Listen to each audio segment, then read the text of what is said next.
hot filter. Right, and I don't disagree, Hot filters would But- catch the. we're paying her for June. I'm but just telling you, it's what We it could is. have proven 15 to retroactive just that month if it's not finished by HUD, but it may be, but it can be retroactive back. Is that what you're saying? So is it going I'm gonna ask you to explain all that. We get to that. Yeah, cause I D, how can you tell us? Oh, it says the street light. How come why is it dark? Wonder why? Ron, you were close to the job. And I'd rather have an employee. The house that you said was 85, that you came out and raised to 130. Yeah, it's awful dark. All right, it's 6 o'clock. Council members, it's 6 o'clock. I call this meeting to order. We're not gonna have an opening prayer because we don't have our ordaining minister here, but we're gonna have a pledge. So, join me in the pledge. I pledge allegiance to the flag of the United States of America and to the republic for which it stands, one nation, under God, indivisible, with liberty and justice for all. You may be seated. Roll call. Councilmember Deets. Here. Councilmember Bolden. Councilmember Blevins. Here. Councilmember Sansing. Here. Councilmember Ray. Councilmember Mashburn. Here. Councilmember Trailer. Here. Councilmember Twitty. Councilmember Smith. Here. Councilmember Raines. Here. Mr. Mayor, I'm here. 3 absent, sir. So we don't have any minutes we're presenting, is that what I'm seeing? That's what you're seeing. Okay. Councilmember Blevins, you have a statement you'd like to make? I do, sir. Thank you. Soaring higher. That is the motto of this city. Everything that defines us points to the fact that the sky is the limit. We have an Air Force base with planes flying constantly overhead. We have eagles on the statues in front of the city hall and the police department that depict them in air mid-flight. This city council is comprised of citizens voted in by the people, for the people, and our goal is to improve this city with every decision we make. We cannot afford to stay stagnant. We need to be continuously moving forward so we can keep up and not fall behind. Jacksonville used to be on the cutting edge. Other cities would come here to find out what we were doing to be successful. Not anymore. It seems like the new adopted main underlying theme is, if it's not broke, don't fix it. If at any time throughout history anyone adopted the idea, if it's not broke, don't fix it, we wouldn't be where we are today. We'd still be riding horses. We wouldn't have electricity, lights, phones, or even internet. Here's the hard-to-hear truth. There are things that are broken. We need to do something different so we can, again, continue to move forward. Because the complacent mentality has us at a standstill, which is why everyone and everything is passing us by. There is nothing wrong with adopting ideas and best practices that work from other successful surrounding cities to make us better. There's nothing wrong with thinking outside the box. There's nothing wrong with change. We cannot be afraid. We need to find our wings again. We need to soar higher. And you must risk falling if you ever want to fly. Thank you. Thank you. All right. Do I hear a motion on the consent agenda? Motion to approve. Second. All right, got a motion, a second, any discussion? Seeing none, all those in favor say aye. Aye. All opposed, nay. Okay, that brings us to the 2020 CDBG report. Teresa, y'all have it in your package. Teresa, do you want to present it? All right, well, come on up here and get close if they got questions on it. Does anybody have any questions on the report that's in your package? I do, Mayor. Okay, well then let her get up here and you can ask her. Yes, sir.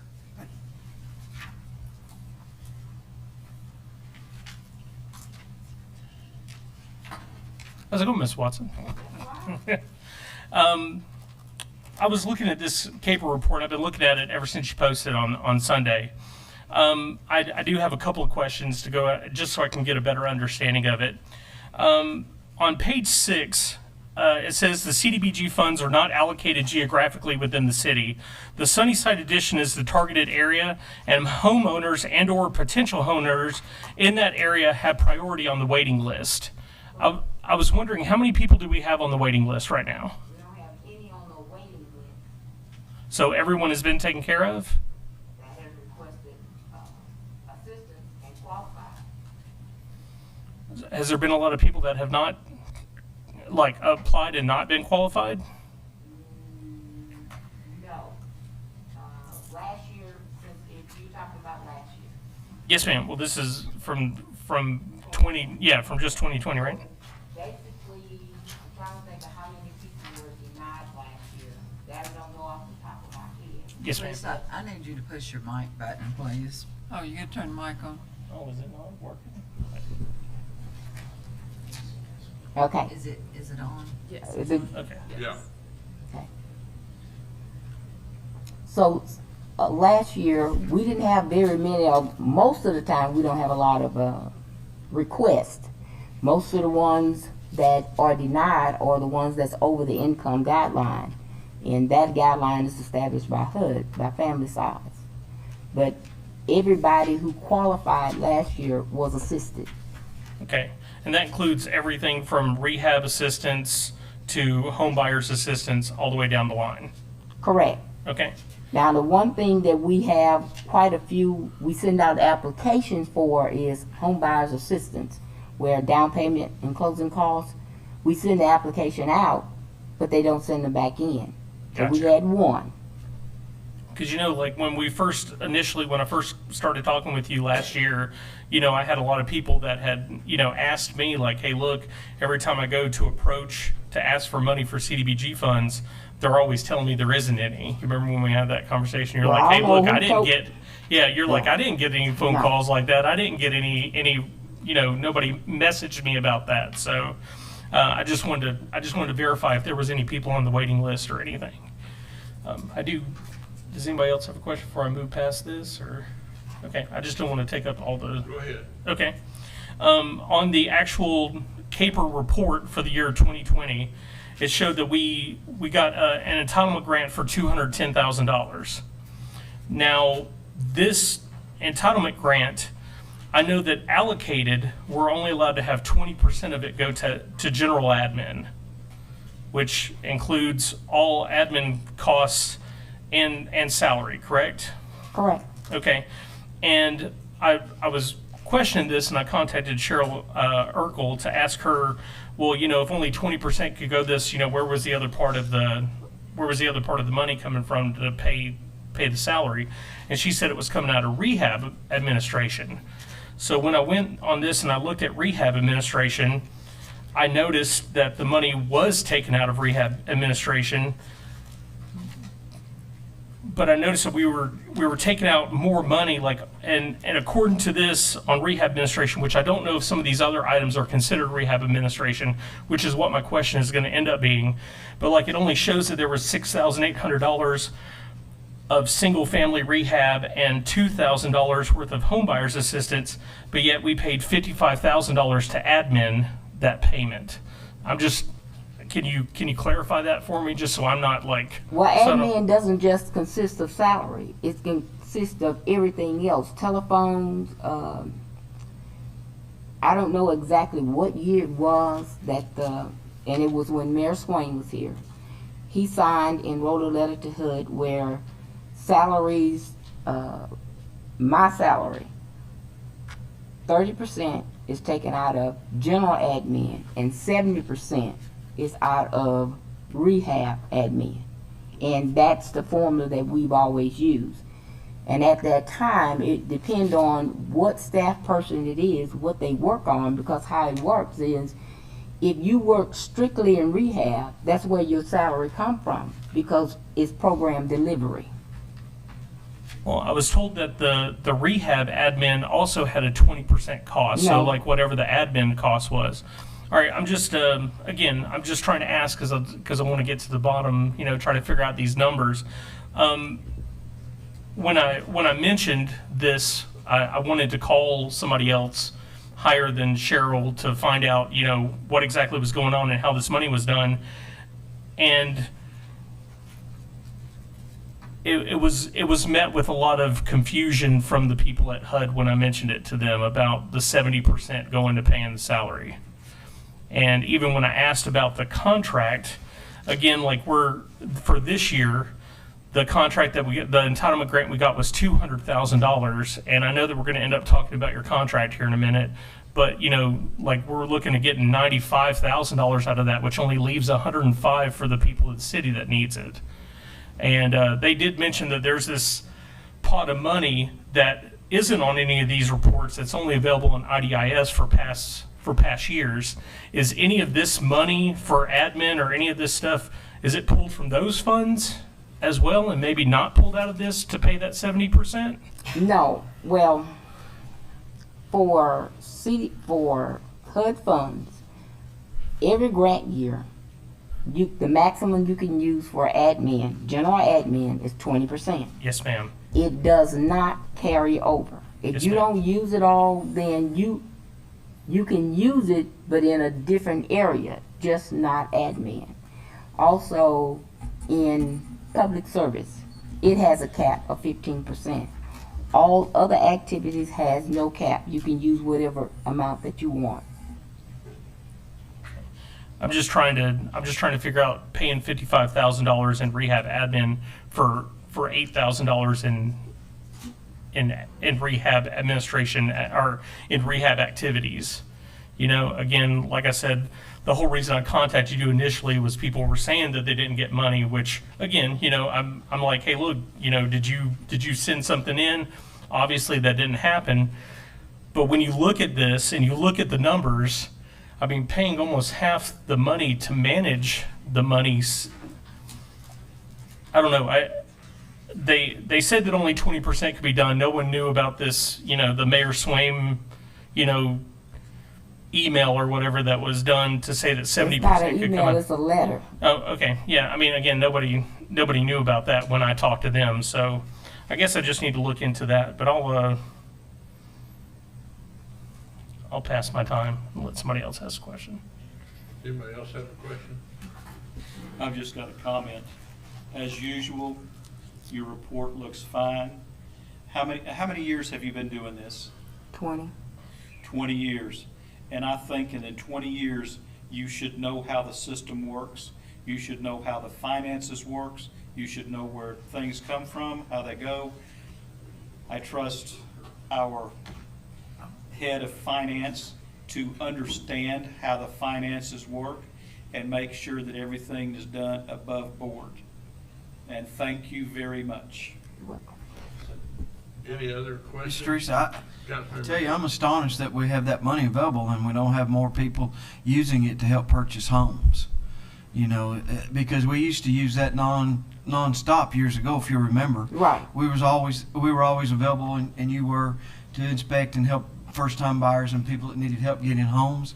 And it was really a big factor. I think we need to get back to letting people know about that. And that's, I'm saying me, not you, as much, because as a realtor, that's something that we need to take advantage of, because it is a big help in, you know, trying to get people in housing in Jacksonville.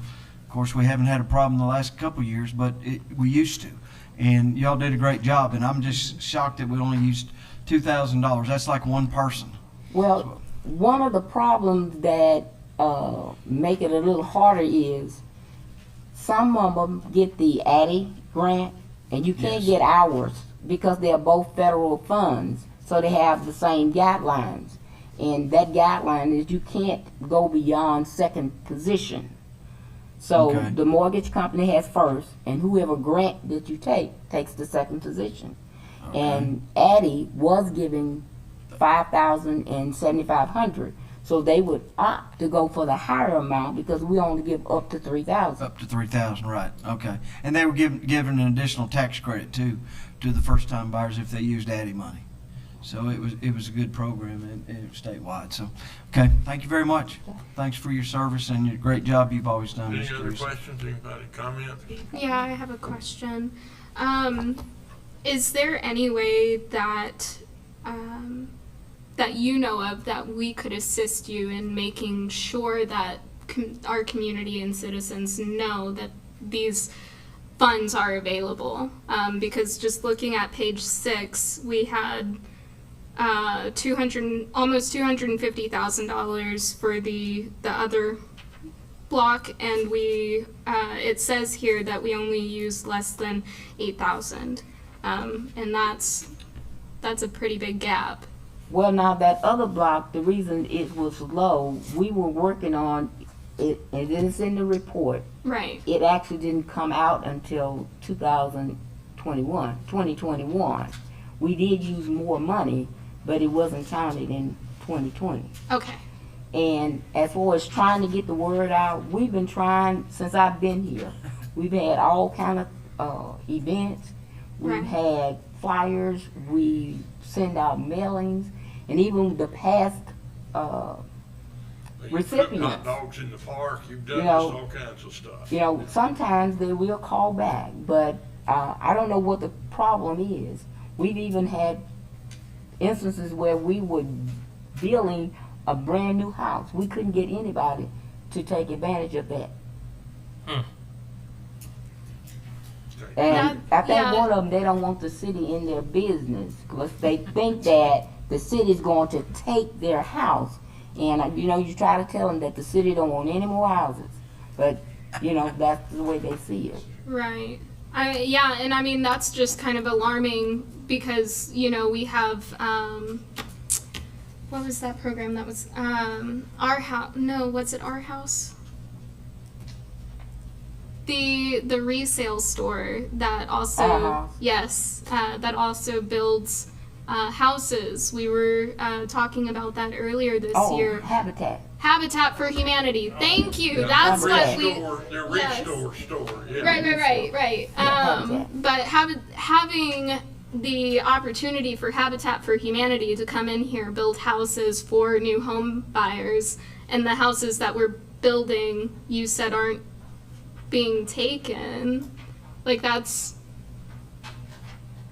I think that like we definitely should all spend time talking with Teresa and just seeing what we can do to better provide assistance, you know, and getting this word out and making sure that citizens know that we're not trying to be in your business. We're just trying to give you a help up. And just a couple things about Habitat Communities, we had it planned that they were gonna come out and help us do rehab, but they're not back from COVID yet. COVID hit, and so that didn't show up. Teresa was gonna buy the materials, they were gonna buy the labor. And Brad told me, the director, told me that if we would give him some land, they would build half a dozen, 9 houses. They sell them at 0% interest, but at fair market value. Right. And very low down payment or no down payment. And they just did one out in Levy, a little subdivision by their community center. And I went out and looked at those houses. They're pretty nice houses. And so, yeah. So, yeah, we're hoping that one day we got that piece of land, we can give them and they come and build some affordable homes that for homeowners, you know, you have to purchase them. But after you own it 5 or 6 years, you can sell it, make Right. a profit. You don't have to pay it back. So, yeah. This is definitely a resource that our community needs. We just need to find a way to, you know, make sure that we're bridging that gap together. Mayor, Okay, yes. I have a question I'd like to ask. Councilmember Raines, when you mentioned the $7,000 or the $8,000 that was, are you talking about the money that was taken out of the COVID grant money? The 249, the very. Yeah, this is page 6. Okay. This sounds, so I know that they did the backpack program, which was $8,000 that they ended up using. And then last week when we were discussing all this, Councilmember Dietz was talking about how we paid rent and utilities and stuff for people, which I assume came out of this as well, correct, ma'am? Correct, Ms. That's Watson? the part that actually took place in 2021. Okay. We spent a little over $16,000. Yeah, absolutely. Yeah, paid $16,000. How much have we used this? Is this used up? No. Has this grant been used up? No, The COVID money? no. Now, one of the issues with using HUD funds, HUD makes their own guidelines. And with the utility and rent program, they would only allow you to pay previous rent, and it could be only 5 past due and 1 current. That's all you could, and it was a one-time assistance. And it had to be directly related to COVID, and you had to be low income, and you had to provide all this documentation. So they had a huge They tie your requirements. hands. They tie your hands. That's like when we tried to do the small business stabilization program, the $5,000 to help small business. Well, initially you thought you had free reins, but it didn't work out that way. The fact of it is that it has to be 2 or more employees, not owners, but employees. And you had to be retaining a low-income employee, or you were hiring a low-income employee in order for them to qualify. And mostly everybody that applied, they were owners. They were not employees. So none qualified. Okay, any other questions? Yeah, and pertaining to that, so what does the page 6 number have in reference to the page 3 number? Page 6. Yeah, that's 7,900, and then I believe it was mentioned the food backpack program.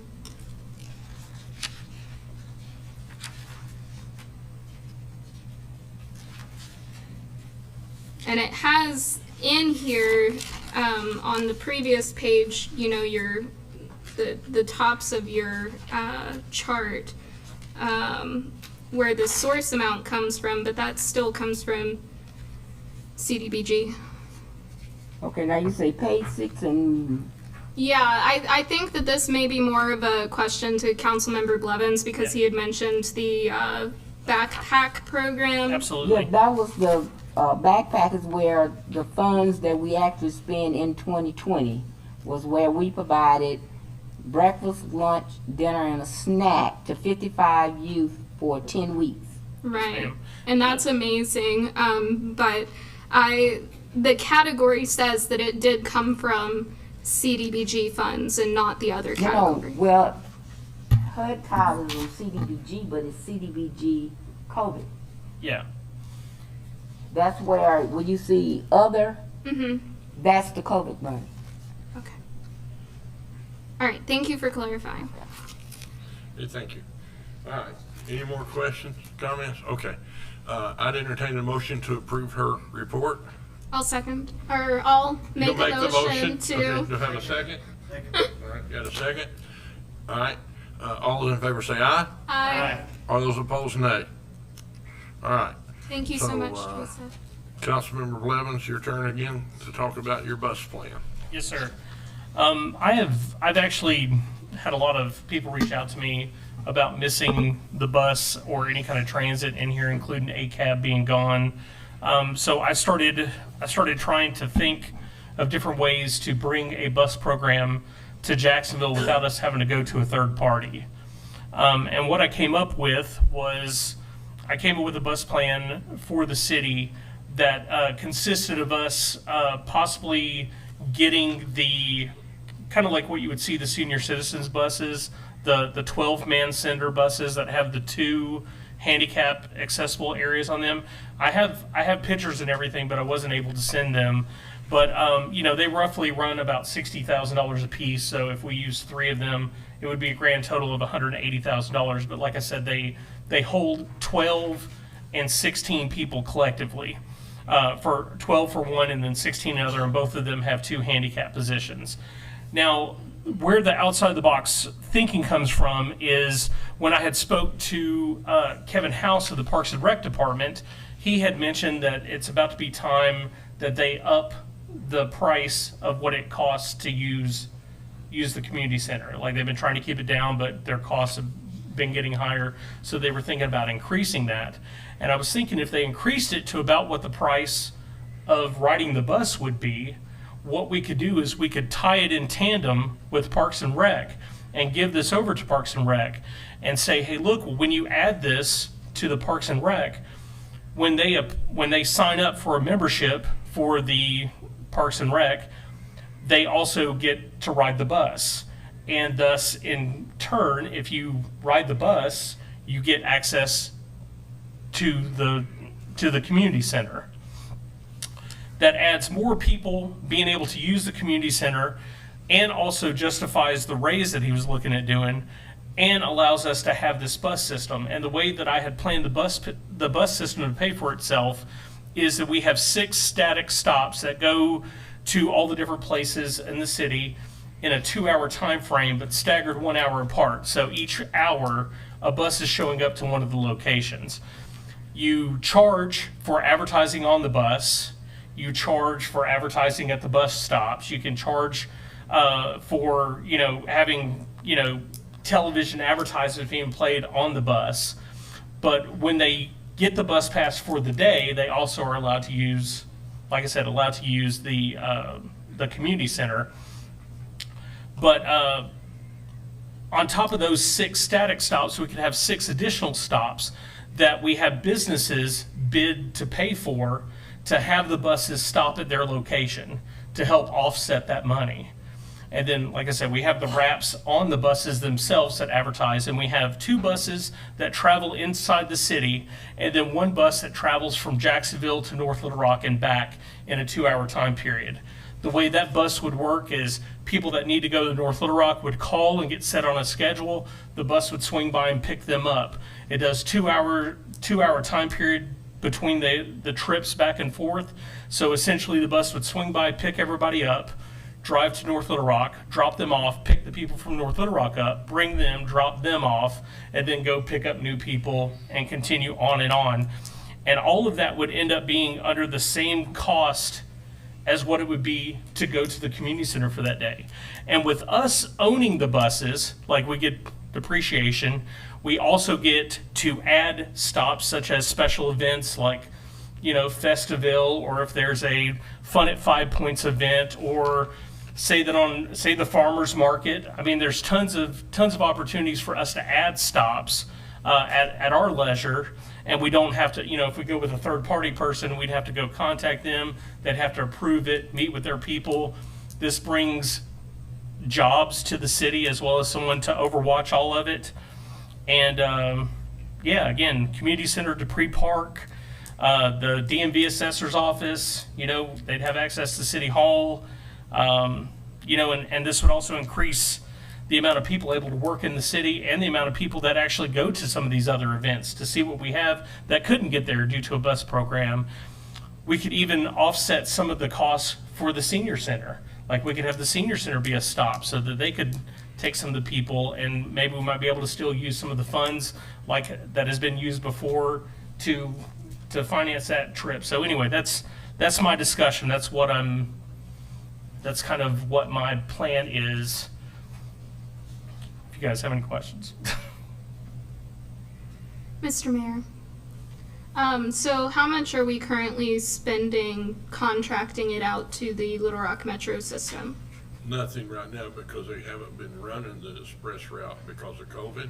Right, but on a But year. we used to pay almost 90,000 a year, 86, 87.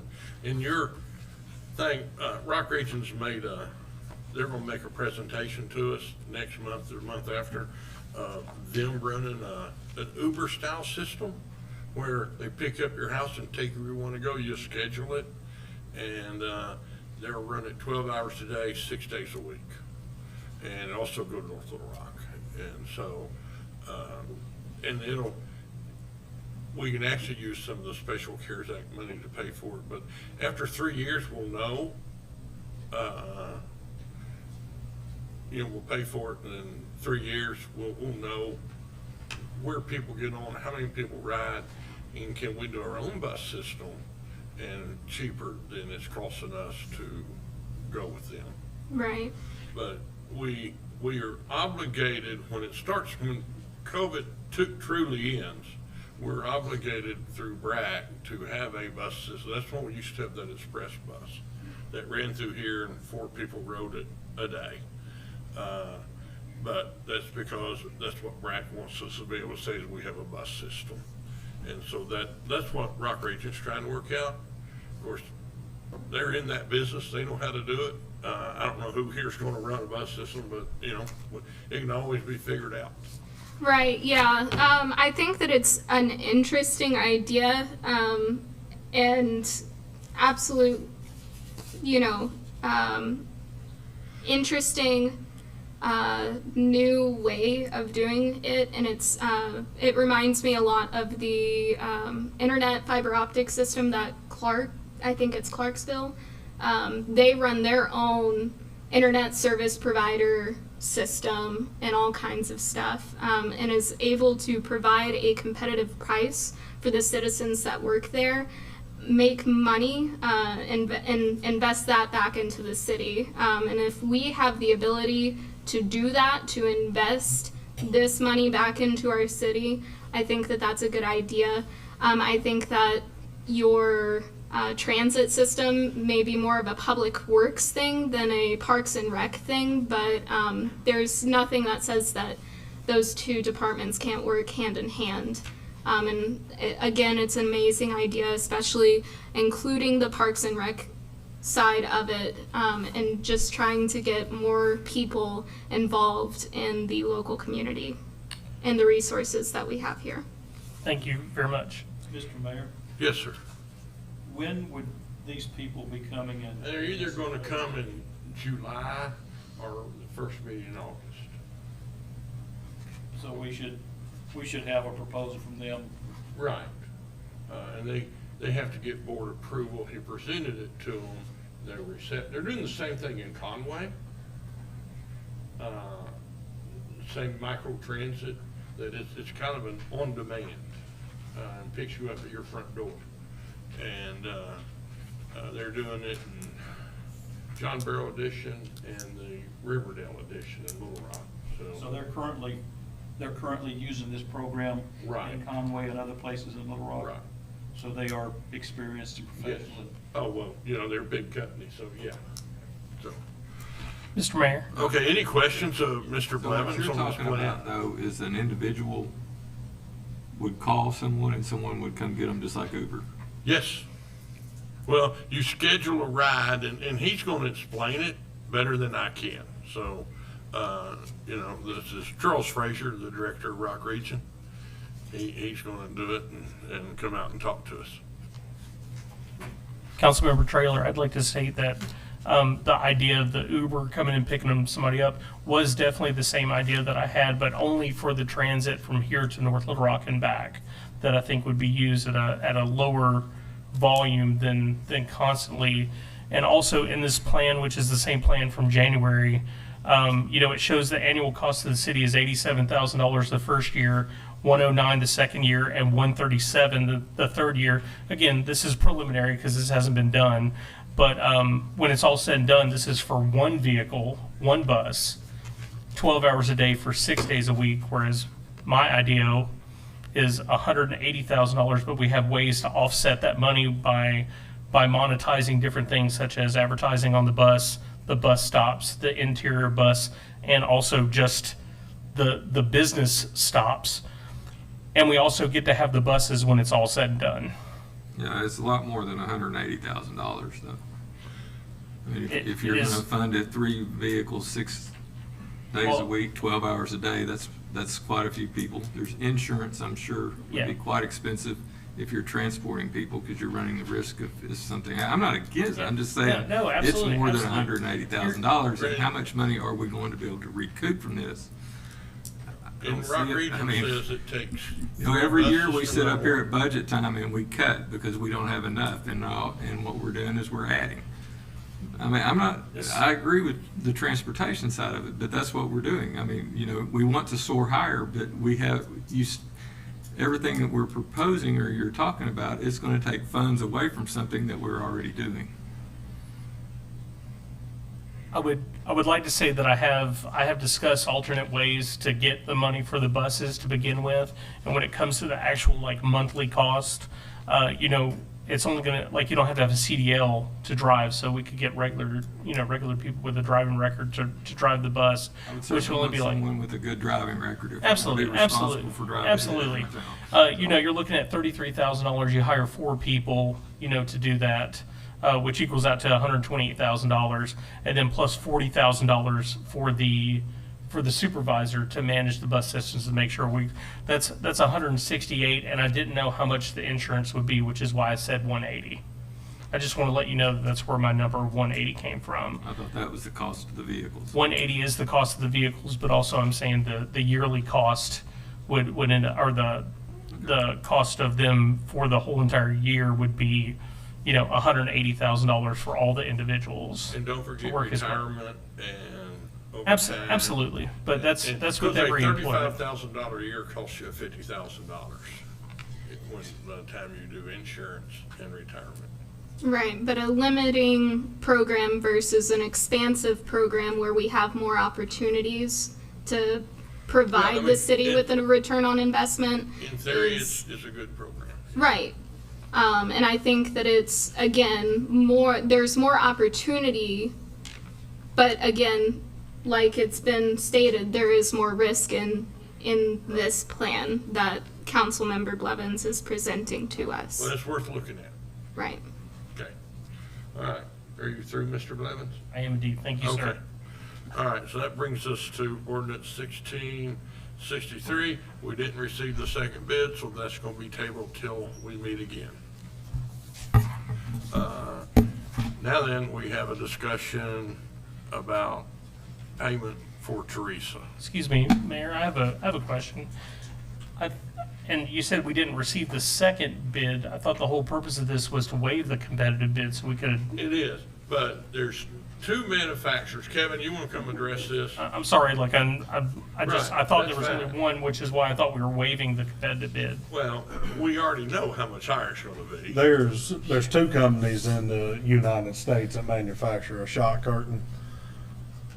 The one that we've received, I'm sure it's in your packet, will be the lower bid. I only got a verbal price from the second company. Who is the second company? Shot Shield is their name. That's what I got. And I would feel more comfortable about it if I had it in writing to show you guys before I'm asking to waive competitive bidding on this. It'll definitely be more, Right. but I Probably don't have 3 times more. I don't have the exact figures. Gotcha. And where would we have received these numbers in our packets?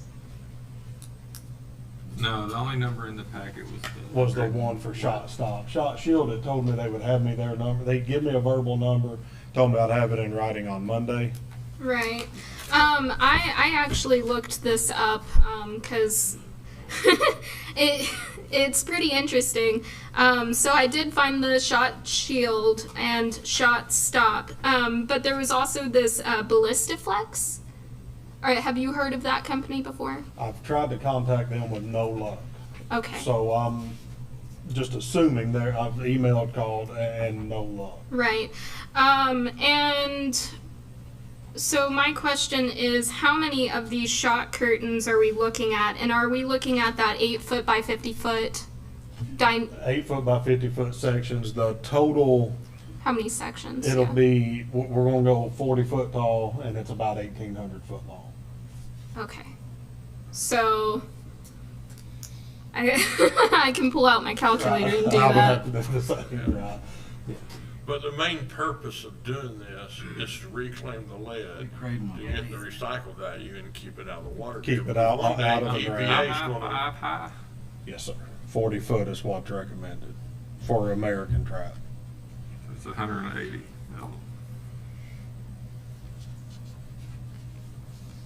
Have you How already many feet collected did you lead say? before? Oh, I'm sorry. 1,800. And Kevin actually went and saw one of these in action and shot him with it, and The Cardinal Center in Columbus, Ohio has this same product up, and I've actually got pictures of up close and far away, talked to the guys that installed it, the guys that are using it every day, and it's a good product. It'll be very beneficial for us. For sure. So that is 225 curtains. On the Shot Stop website, I saw that they had just made an estimate for 16 curtains at the 50-foot range. And installed, that was $27,000. So we're probably looking at over $200,000 for that estimate for Shot Stop. And it's For shot 188. shield. Yeah. It's 188 for the one that we have. Right. Yeah, and I just I got have, a question. Yes, sir. On the Shot Stops website, they talked about the center panels wear out quicker than the top and the bottom. I guess that's assuming that that's where people are shooting into. It Correct. said estimated 700,000. I mean, how long do you anticipate it would be before we would have to replace the curtains? We've been open now, we're in our 8th year out there, and the center machines that are used the most for practice, the closest walk, they've got 1.2 million targets on them. But what the guys at Cardinal Center are doing are actually rotating their curtains. So once a year, once every 8 months, depending on the number of shots, they're taking the ones from the bottom or top and putting them to the middle to get a longer life. And about how much money would that cost to circle that out? We would That's- do it in-house. I mean, it Okay. would just be a lift rental and man hours. Right. Yeah, but it would be done in-house. Okay. I have a, And, I'm I sorry. have I was Yes, just sir. going to say, like, this is when last year when we refinanced the bond, when we refinanced that, I know that the money was said that it was going to go towards, renovating the courthouse, which was what we're doing right now. Also to build a garage, and this, right? Like Yes, this was sir. in the plan to Yes, sir. begin This with. will be out of the bond. At this bond. price, it was roughly about. We had what- put about 450,000 in is what Mayor, and just keep in mind too, this is just to get the fabric. Right. We will still have to set poles, put a road in. There's more to this, and on Right. on everything else, I will be we'll be doing sealed bids, and guys, here's our lowest bid. But with two companies, and they're both telling me they're extremely busy, if we put it out to sealed bid, they're probably not going to bid. But this money was planned. It was Yes, planned to be sir. spent on this the Yes, whole sir. time. Yes, sir. Yeah. And along with the city garages, a car wash for PD to use, so those are all tied in together. Right. Okay, We talked about this. I was in a lot of the meetings with Kevin and them, so I'm a little more familiar when we were talking about the bids that started last year. Okay, so the other thing is you're talking about getting ahead for the city. This should be helping us get ahead because eventually EPA and them is going to make us recapture that lead. EPA is going to mandate They're a going to shot mandate it. curtain. So if It we is don't, really we're ahead of the curve, Correct. but we get to resell that, Kevin, and Correct. we were going to make pretty good bit of money. We're not Correct. exactly sure, but what was the kind of figures we were Cardinal talking? Center's reclaiming about 98% Okay, of every shot. shot. And obviously, lead prices vary, but you They're could high do. right now. They Sky are. high. They are. So Right. that's what we're saying. But this is probably something whether we do it or not, which we're going to have to anyway. We might as well go ahead and get ahead of it, and that way we can recapture it. And we have a lot of the background work already done. Picked Right. up a lot of the concrete. Just to be honest, we got some of the concrete when the high school was being torn down. They needed Right. some place to drop it. So we said, we have a great place to drop it, please, because we were thinking ahead.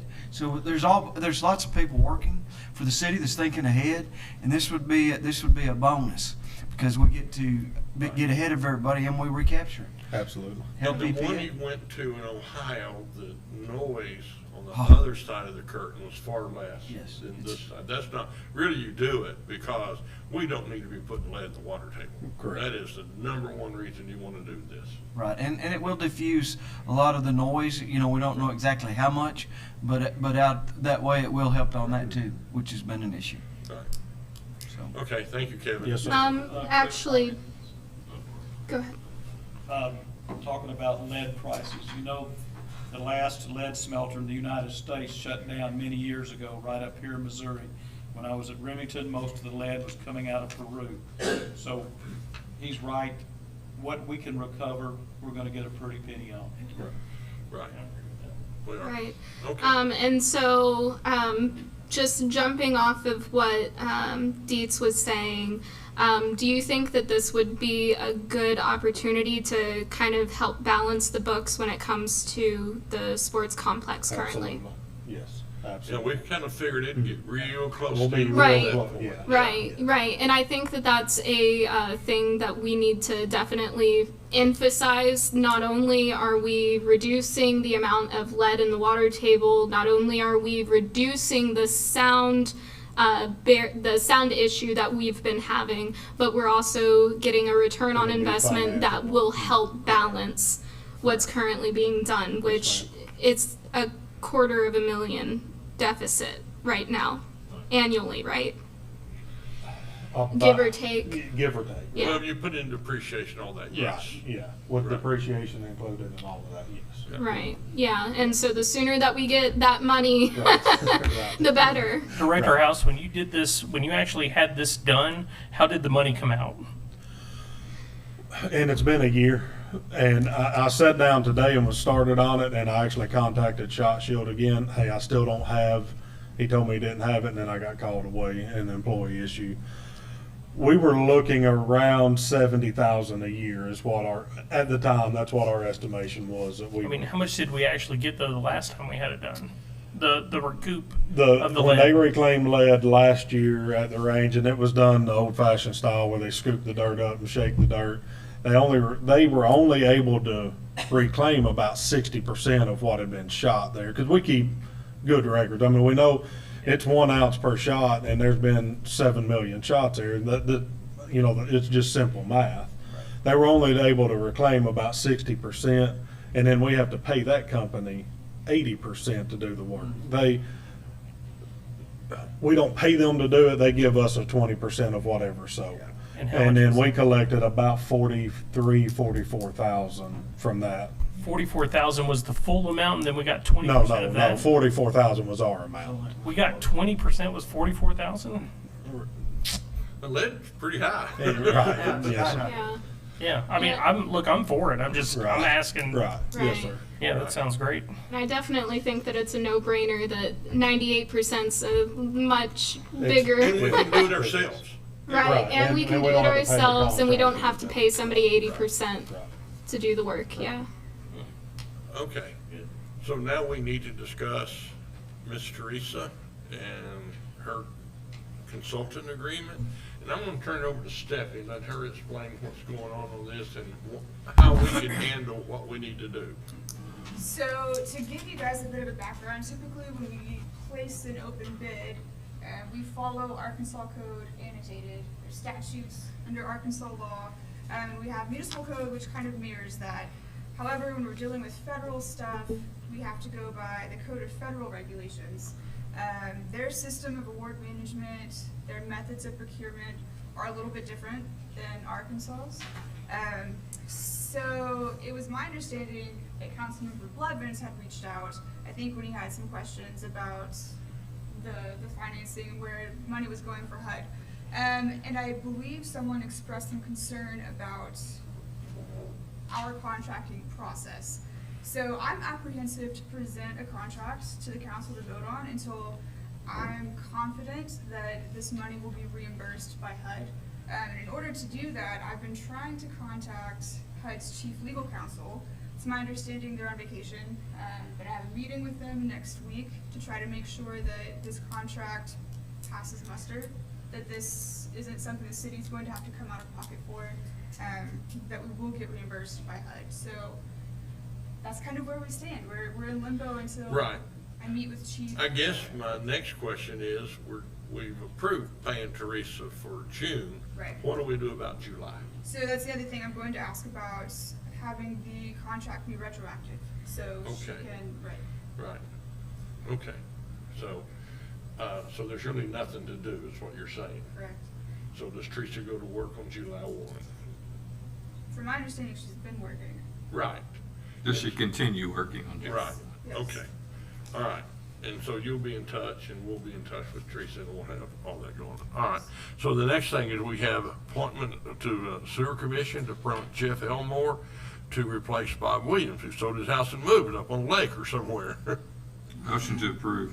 Second. Got a motion and a second. All those in favor say aye. Aye. All those opposed, nay. All right, and the next is the Planning Commission, Representative Dan Brown and Vivian Britnum, for their terms expired and to renew their terms. So move. You move? Okay, got a motion, say, all those in favor say aye. Aye. Okay, so, Councilmember Sampson, you have something, Yes. a motion you'd like to make? Okay, If I'm correct, the next council meeting is scheduled for July 1st. yes. I would like to make a motion that we cancel that meeting and just go ahead to the second meeting of that month. being as how it's 15th, yeah. right there at the July 4th holiday. So I make a motion, Okay, got a motion, second. Anybody want to discuss it? Well, I have a question. So since that wasn't on the agenda, do we actually have to suspend the rules? Not for a motion. Am I correct, Stephanie? Right. Okay. Not for a motion. So when would we have to suspend the rules if it is not on the agenda? Because there's a section that clearly states. Well, if it was an ordinance or, yeah, there's an ordinance. Okay. Yeah, Okay, thank you. or it may be a resolution. This is just a motion. Well, I guess. Right. Yeah, Yeah, right. it's a resolution or ordinance, any other type of business, but this is something where we've already said in some minutes before that if we decided we were gonna need to cancel a meeting, that we needed to do it at the meeting before, so we sort of already set the rule for this. Right. I appreciate it. All right. I would, So any further discussion? yeah, I would like to say that, you know, the whole deal with, I think that we should still have the meeting just purely based on the Teresa Watson contract. I mean, like, you know, we're gonna be meeting on the We don't even know if 1st. We'll have it done by then. But- Well, I mean, and it- yeah, So, I mean. and I'll be I out of just- town and a lot of people go out of town then, so. Right. 4th of July. So weekend. is there any way that we can amend that and just postpone it to the following week? Well, we can, still if we having get the to- contract and we can approve it, yeah, we can always call a special meeting to approve her contract. Okay, We can hold it Monday or Tuesday or any day of the week we choose. right. Okay. All right, any further discussion? All right, all those in favor say aye. Aye. All those opposed, nay. All right, got a few announcements I want to make, and then if y'all have one, you can make it. Don't forget, we have Big Bang on the Range on the 4th. It's going to be busy. It's going to be very busy. Kevin said that most events are about up 40% from before, so pre-COVID. All right, so just want to be sure we know that. And Thursday, Jacksonville Chamber of Commerce has their Business Expo Job Fair over here at the Community Center. That's Thursday. It's like 9 to 4. I don't know. Do you know the hours, Kevin? Okay, so y'all probably received an email. And I'd just like to mention Juneteenth, which is President Biden signed a bill today, and it didn't really give us time to set it up as a holiday, but I think next year we'll be serving Juneteenth as a holiday. Okay, and I think Sherwood, North Little Rock, and Maumelle are all going to do the same. I know they're open tomorrow, but they're all going to do the same and follow, so. And that's all the announcements I have. Anybody else have an announcement? Happy early Juneteenth. Pardon me? Happy early Juneteenth. Thank you. Okay, all right, I entertain a motion to adjourn. Motion, yeah. All right, we're adjourned.